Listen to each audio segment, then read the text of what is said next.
नमस्कार दोस्तों, आप सभी का स्वागत है आज के इस वीडियो में। तो चलिए जानते हैं बिहार के सभी 38 जिलों के छोटी बड़ी खबरों को केवल 20 मिनट में। लेकिन उससे पहले आप यह वीडियो किस जिले, गांव, शहर या मोहल्ले से देख रहे हैं हमें कमेंट करके जरूर बताएं, ताकि हम आपके गांव, शहर, मोहल्ले की खबर आप तक सबसे पहले पहुंचा सकें। अगर खबरें आपको पसंद आए तो हमारे वीडियो को लाइक करके चैनल को सब्सक्राइब जरूर करें। उप मुख्यमंत्री सम्राट चौधरी ने कैमूर में समृद्धि यात्रा के दौरान घोषणा की कि बिहार के बाहर मजदूरी करने वालों को राज्य में ही रोजगार मिलेगा। उन्होंने कहा कि एनडीए सरकार बिहार को समृद्ध बनाने और उद्योग स्थापित करने पर काम कर रही है। केंद्र सरकार ने घरेलू गैस सिलेंडर बुकिंग नियमों में महत्वपूर्ण बदलाव किए हैं। अब गैर उज्ज्वला उपभोक्ता 25 दिन और उज्ज्वला लाभार्थी 45 दिन बाद दूसरा सिलेंडर बुक कर सकेंगे। डिस्ट्रीब्यूटर के मार्केट टाइप पर आधारित प्रतिबंध भी हटा दिए गए हैं, जिससे बुकिंग प्रक्रिया सरल और पारदर्शी होगी। उप मुख्यमंत्री सम्राट चौधरी ने घोषणा की है कि बिहार की 21 जेलों में 44 नए आवासीय भवन बनाए जाएंगे। इन बी टाइप G3 भवनों के निर्माण पर कुल 88.89 करोड़ रुपए खर्च होंगे, जिसका कार्यान्वयन वित्तीय वर्ष 2025 से 26 से होगा। पटना के नियोजन भवन में 28 मार्च को 350 पदों के लिए एक दिवसीय जॉब कैंप आयोजित होगा, जिसमें इन्विजिलेटर व सुपरवाइजर की भर्ती होगी। स्नातक योग्यता वाले 20 से 40 वर्ष के अभ्यर्थी भाग ले सकते हैं, जिन्हें लगभग 16,000 रुपये मासिक वेतन मिलेगा। सेना का विमान उड़ान भरते ही क्रैश हो गया। इस विमान हादसे में कई लोगों की मौत हो गई है। विमान में 125 लोग सवार थे, जिसमें से कम 66 की मौत हो गई, जबकि कई घायल और दर्जनों अब भी लापता हैं। समस्तीपुर जिले में ग्रामीणों को अब आधार सेवाओं के लिए शहरों के चक्कर नहीं लगाने पड़ेंगे। सरकार ने पंचायत स्तर पर आधार नामांकन और अपडेट केंद्र खोलने की पहल की है। जिले के 55 पंचायत सरकार भवनों को चिन्हित किया गया है। नीतीश कुमार ने कैमूर में समृद्धि यात्रा के दौरान बिहार के विकास पर बात की। उन्होंने 2005 से पहले की खराब स्थिति और एनडीए सरकार के बाद हुए बदलावों को बताया। सीएम ने कानून व्यवस्था, शिक्षा, स्वास्थ्य, सड़क और बिजली में सुधार का जिक्र किया। मुख्यमंत्री नीतीश कुमार मंगलवार को रोहतास में समृद्धि यात्रा के तहत 480 करोड़ रुपए की 308 योजनाओं का शिलान्यास और उद्घाटन करेंगे। डेहरी में आयोजित मुख्य कार्यक्रम में वे वाटर ट्रीटमेंट प्लांट का निरीक्षण, जनसंवाद और जिला स्तरीय समीक्षा बैठक भी करेंगे। केंद्र सरकार 2026 से 27 तक बिहार के 153 सरकारी आईटीआई को पीएम सेतु योजना के तहत औद्योगिक प्रशिक्षण हब में बदलने की तैयारी कर रही है। 60,000 करोड़ रुपए की इस योजना का लक्ष्य युवाओं को रोजगारपरक कौशल से लैस करना है। पूर्णिया में सभी पंचायतों में सरकारी भूमि पर मोक्षधाम और कब्रिस्तान बनाए जाएंगे। संबंधित वार्ड के सदस्य, पंच या वार्ड क्रियान्वयन समिति के सचिव इसके प्रभारी होंगे। जिला पंचायती राज विभाग ने प्रभावी क्रियान्वयन सुनिश्चित करने के लिए प्रशिक्षकों को प्रशिक्षण दिया। दरभंगा में सोमवार को सोने और चांदी की कीमतों में भारी गिरावट आई। सोना 5,490 रुपये प्रति 10 ग्राम और चांदी 3,030 रुपये प्रति किलो सस्ती हुई। सराफा व्यापारियों ने अंतर्राष्ट्रीय बाजार में बदलावों को इसका कारण बताया। इस गिरावट से निवेशक सक्रिय हो गए हैं। गयाजी में 26 और 27 मार्च को रामनवमी पर्व मनाया जाएगा, जिसके लिए प्रशासन ने विशेष यातायात योजना बनाई है। शोभा यात्रा और जुलूस के कारण 26 और 27 मार्च को दोपहर 1 बजे से बड़े वाहनों का प्रवेश प्रतिबंधित रहेगा। बिहार सरकार ने हड़ताली राजस्व अधिकारियों को अंतिम चेतावनी दी है। उप मुख्यमंत्री विजय कुमार सिन्हा ने 25 मार्च शाम 5 बजे तक काम पर लौटने का अल्टीमेटम दिया है। एकंगरसराय के तेल्हाड़ा में बिहार का पहला जीविका दीदी हाट शुरू हुआ है। यह हाट ग्रामीण लोगों को स्वस्थ और स्वच्छ पोषण युक्त खाद्य सामग्री उपलब्ध कराएगा। स्थानीय स्वयं सहायता समूहों की जीविका दीदियों द्वारा संचालित यह पहल महिलाओं को रोजगार और किसानों को बाजार प्रदान करती है। रेस्टोरेंट, ढाबा और होटलों को अब कमर्शियल गैस सिलेंडर के लिए ऑयल मार्केटिंग कंपनियों OMCS में रजिस्ट्रेशन कराना अनिवार्य होगा। यह कदम घरेलू गैस के दुरुपयोग को रोकने और व्यावसायिक प्रतिष्ठानों को निर्बाध आपूर्ति सुनिश्चित करने के लिए उठाया गया है। बिना रजिस्ट्रेशन के सिलेंडर नहीं मिलेगा। मुजफ्फरपुर में सोने चांदी की कीमतों में उतार चढ़ाव जारी है। खाड़ी युद्ध की आशंका के बाद कीमतों में कमी आई थी, जिससे शादी वाले घरों को राहत मिली। हालांकि सोमवार को भाव में फिर तेजी दिखी। पटना में भारतीय कृषि अनुसंधान परिषद के पूर्वी अनुसंधान परिसर में 4 दिवसीय समेकित मत्स्य पालन प्रशिक्षण कार्यक्रम संपन्न हुआ। मत्स्य विभाग द्वारा प्रायोजित इस कार्यक्रम में 31 किसानों को उन्नत मत्स्य पालन तकनीकों का सैद्धांतिक और व्यावहारिक ज्ञान दिया गया। सारण जिले में तपेदिक टीबी से निपटने के लिए आर्टिफिशियल इंटेलिजेंस एआई आधारित अल्ट्रा पोर्टेबल एक्सरे मशीन का उपयोग किया जा रहा है। यह तकनीक ग्रामीण क्षेत्रों में मरीजों की समय पर पहचान कर उपचार में तेजी ला रही है। बाढ़ रेलवे स्टेशन पर मंगलवार सुबह पटना हावड़ा वंदे भारत एक्सप्रेस की चपेट में आने से एक व्यक्ति की मौत हो गई। प्रत्यक्षदर्शियों के अनुसार वह प्लेटफॉर्म किनारे थूकने गया था और तेज रफ्तार ट्रेन की चपेट में आ गया। तेजस्वी यादव ने मुख्यमंत्री नीतीश कुमार के बेटे निशांत कुमार के बिहार में कानून व्यवस्था पर दिए बयान का खंडन किया है। तेजस्वी ने दावा किया कि 2005 के बाद अपराध दर बढ़ी है। एनसीआरबी डेटा का हवाला दिया। शेखपुरा में आंधी और बेमौसम बारिश से फसलों को भारी नुकसान हुआ है। कृषि विभाग ने क्षति का आकलन शुरू कर दिया है। हालांकि शुरुआती रिपोर्ट में 33% न्यूनतम क्षति नहीं पाई गई है, जो सरकारी सहायता के लिए आवश्यक है। तेज प्रताप यादव की जनशक्ति जनता दल जेजेडी ने संगठन को मजबूत करने के लिए बड़े पैमाने पर नियुक्तियां की हैं। पार्टी अध्यक्ष प्रेम कुमार द्वारा जारी सूची के अनुसार 12 प्रदेश उपाध्यक्ष, 8 महासचिव और 11 सचिव नियुक्त किए गए हैं। खान एवं भूतत्व विभाग ने राजस्व वसूली में पीछे चल रहे 10 जिलों पर सख्ती दिखाई है। वार्षिक लक्ष्य पूरा न करने पर सरकार ने लापरवाही बर्दाश्त न करने की चेतावनी दी है। बिहार में मौसम का मिजाज बदलने वाला है। 26 मार्च के बाद पश्चिमी विक्षोभ के प्रभाव से राज्य के अधिकांश हिस्सों में आंशिक बादल छाए रहेंगे। इस दौरान 40 से 50 किमी प्रति घंटा की रफ्तार से हवा चलने के साथ मेघ गर्जन और वज्रपात की संभावना है। झंझारपुर नगर परिषद की बैठक में पार्षदों ने सड़क, नाला, जल जमाव, लाइट और आवास योजनाओं को लेकर जमकर हंगामा किया। मुख्य पार्षद बबीता शर्मा की अध्यक्षता में हुई बैठक में वार्ड पार्षदों ने योजनाओं के असमान वितरण, घाट निर्माण की कमी, एम्बुलेंस खरीद में देरी और कार्यशैली पर सवाल उठाए। मुख्यमंत्री नीतीश कुमार ने कैमूर जिले में जंगल सफारी का शुभारंभ किया है। नौघरा से शुरू हुई यह पहल पर्यटन को नई पहचान देगी। बिहार के सरकारी स्कूलों में शनिवार को हाफ डे व्यवस्था बहाल होने की चर्चा तेज है। जदयू एमएलसी संजीव सिंह और शिक्षक नेता आनंद कौशल के सुझावों ने इस संभावना को बल दिया है। लाखों शिक्षकों व अभिभावकों की निगाहें मुख्यमंत्री नीतीश कुमार पर टिकी हैं, जो दिल्ली रवाना होने से पहले इस पर मुहर लगा सकते हैं। मनरेगा योजना की जमीनी हकीकत चिंताजनक है। 350 दिनों में केवल 273 लोगों को ही 100 दिन का पूरा रोजगार मिल सका। इससे स्पष्ट होता है कि योजना का लाभ सभी जरूरतमंदों तक नहीं पहुंच पा रहा है और कार्यान्वयन में कई खामियां बनी हुई हैं।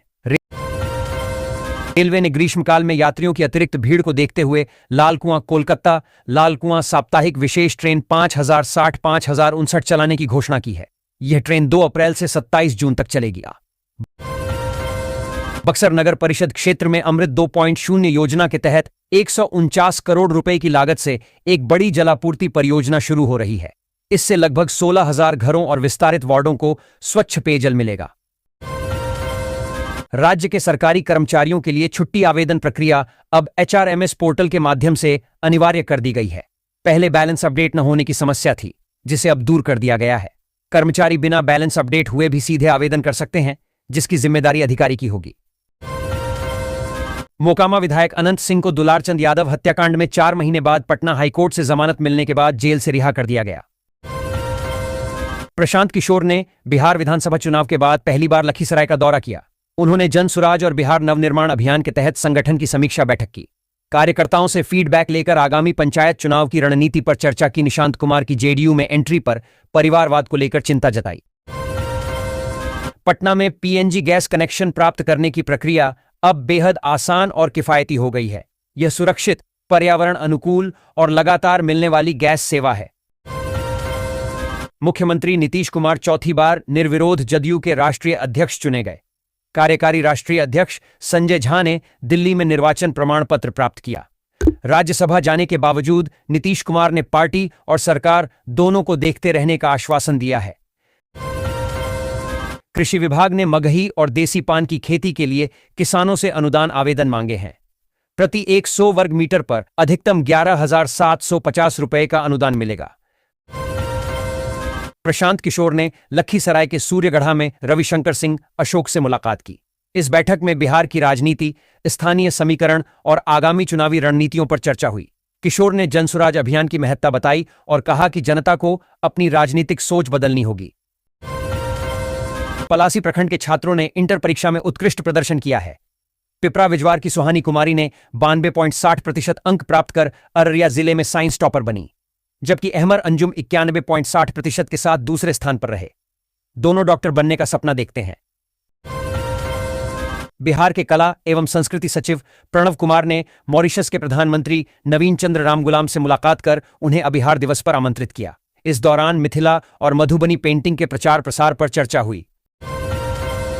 पटना गया डोभी एनएच पर सिमरा बाईपास के पास ग्रामीणों ने 3 घंटे तक सड़क जाम की। यह प्रदर्शन एक श्रमिक की सड़क दुर्घटना में मौत के बाद अंडरपास निर्माण और मुआवजे की मांग को लेकर किया गया।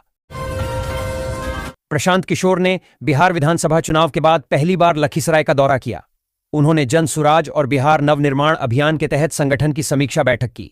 कार्यकर्ताओं से फीडबैक लेकर आगामी पंचायत चुनाव की रणनीति पर चर्चा की।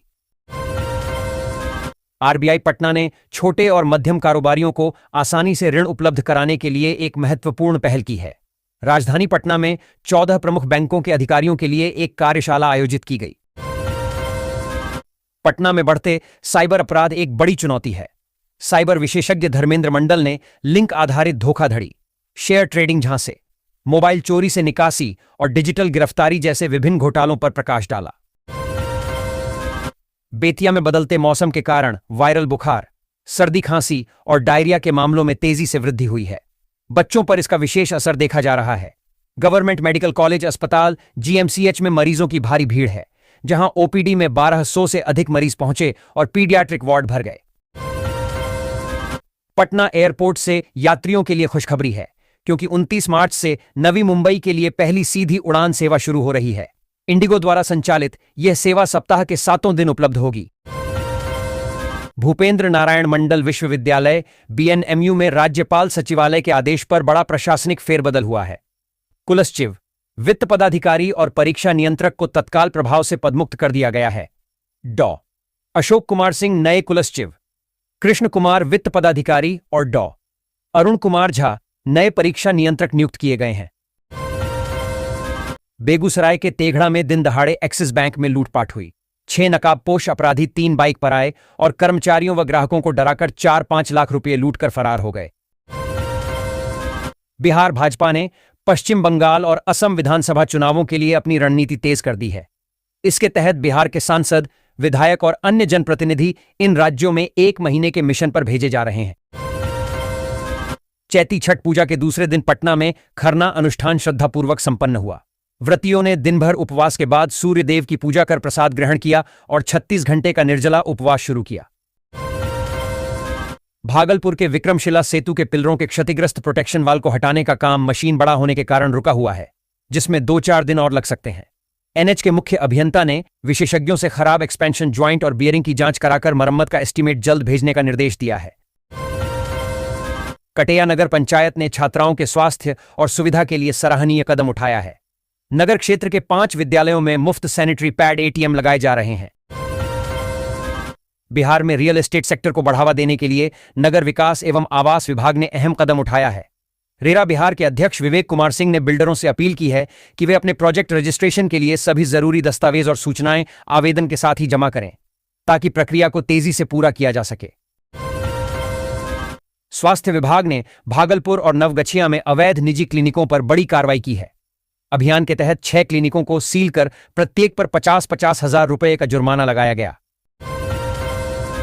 रेलवे ने गर्मियों में यात्रियों की अतिरिक्त भीड़ को देखते हुए लालकुआं कोलकाता लालकुआं साप्ताहिक विशेष ट्रेन चलाने का निर्णय लिया है। यह ट्रेन 2 अप्रैल से 27 जून तक चलेगी और उत्तर प्रदेश, बिहार व पश्चिम बंगाल के यात्रियों को लाभ पहुंचाएगी। बिहार के आरा में मंगलवार को उस वक्त हड़कंप मच गया जब हथियारबंद बदमाशों ने दिन दहाड़े फायरिंग कर प्रॉपर्टी डीलर समेत 5 लोगों को गोली मार दी। घटना पीरो रजिस्ट्री ऑफिस की है, जहां जमीन रजिस्ट्री को लेकर विवाद के दौरान इस वारदात को अंजाम दिया गया।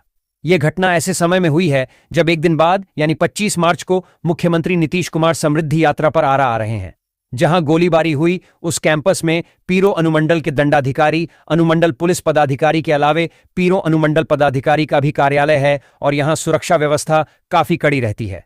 इसके बाद भी हथियारबंद लोगों ने गोलीबारी की। दीनदयाल उपाध्याय जंक्शन सासाराम गया प्रधान खांटा रेलखंड पर ट्रेनों की गति बढ़ाने के लिए बुधवार को 180 किमी प्रति घंटे की रफ्तार से स्पीड ट्रायल किया जाएगा। इसके लिए पूरे रूट पर सुरक्षा अलर्ट जारी किया गया है। बिहार बोर्ड इंटरमीडिएट परीक्षा परिणाम में नालंदा जिले ने शानदार प्रदर्शन किया है। कला, वाणिज्य और विज्ञान संकाय में कुल 11 परीक्षार्थियों ने शीर्ष 3 में जगह बनाई, जिनमें 7 लड़कियां शामिल हैं। भागलपुर के छात्र लगातार दूसरे वर्ष भी बिहार बोर्ड इंटरमीडिएट परीक्षा 2026 में स्टेट टॉपर की सूची में स्थान बनाने में असफल रहे। 2024 में एसएसवी कॉलेज की अनुष्का ने टॉप 5 में जगह बनाई थी, लेकिन उसके बाद से जिले में टॉपर का सूखा जारी है। जमुई की पूजा ने 13 साल बाद पढ़ाई फिर शुरू कर मैट्रिक परीक्षा पास की। उनके साथ नक्सल प्रभावित गांवों की 292 अन्य महिलाओं और बेटियों ने भी बिहार बोर्ड खुला विद्यालय से मैट्रिक उत्तीर्ण की।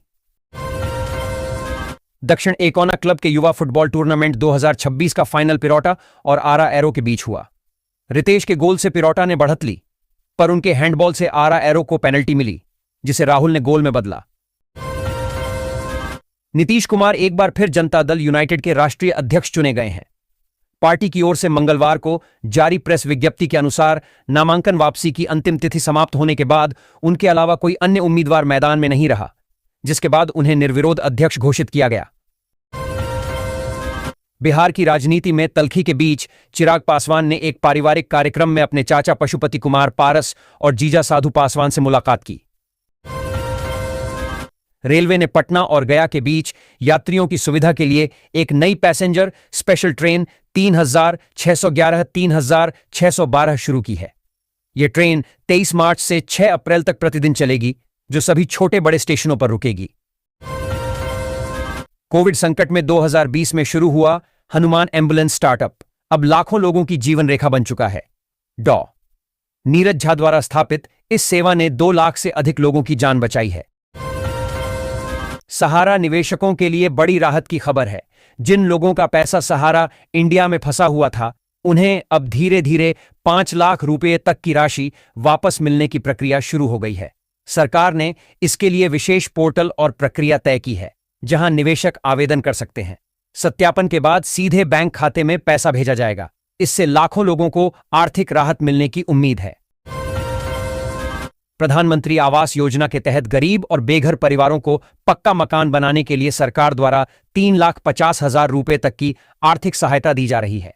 यह राशि किस्तों में लाभार्थियों के बैंक खाते में सीधे भेजी जाती है। योजना का उद्देश्य हर परिवार को सुरक्षित और मजबूत आवास उपलब्ध कराना है। ग्रामीण और शहरी दोनों क्षेत्रों के पात्र लोग इसका लाभ उठा सकते हैं, जिससे उनका जीवन स्तर बेहतर हो सके और उन्हें स्थायी घर मिल सके। बीमा सखी योजना के तहत महिलाओं को आत्मनिर्भर बनाने के लिए रोजगार का अवसर दिया जा रहा है।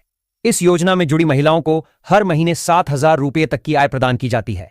उन्हें बीमा से जुड़ी ट्रेनिंग दी जाती है, जिससे वे लोगों को बीमा योजनाओं की जानकारी देकर काम कर सकें। सरकार का उद्देश्य महिलाओं को आर्थिक रूप से मजबूत बनाना और ग्रामीण क्षेत्रों में रोजगार बढ़ाना है, ताकि महिलाएं अपने परिवार का सहारा बन सकें। बिहार में हाल के दिनों में एलपीजी गैस की कमी की समस्या सामने आई है, जिससे आम लोगों को काफी परेशानी हो रही है। कई जगहों पर समय पर सिलेंडर नहीं मिल पा रहा है और बुकिंग के बाद लंबा इंतजार करना पड़ रहा है। गैस एजेंसियों के अनुसार सप्लाई में बाधा और परिवहन समस्याओं के कारण यह स्थिति बनी है। सरकार ने आश्वासन दिया है कि जल्द ही आपूर्ति सामान्य कर दी जाएगी और लोगों को राहत मिलेगी। सरकार द्वारा स्कूल में पढ़ने वाले 8वीं कक्षा से ऊपर के छात्रों के लिए नई योजना शुरू की गई है। इस योजना के तहत विद्यार्थियों को आने जाने में सुविधा के लिए इलेक्ट्रिक साइकिल दी जाएगी। साथ ही ड्रेस और अन्य जरूरी खर्चों के लिए 1,500 रुपये की आर्थिक सहायता भी प्रदान की जाएगी। इसका उद्देश्य छात्रों को शिक्षा के प्रति प्रोत्साहित करना और स्कूल छोड़ने की दर को कम करना है, जिससे बच्चों का भविष्य उज्जवल बन सके।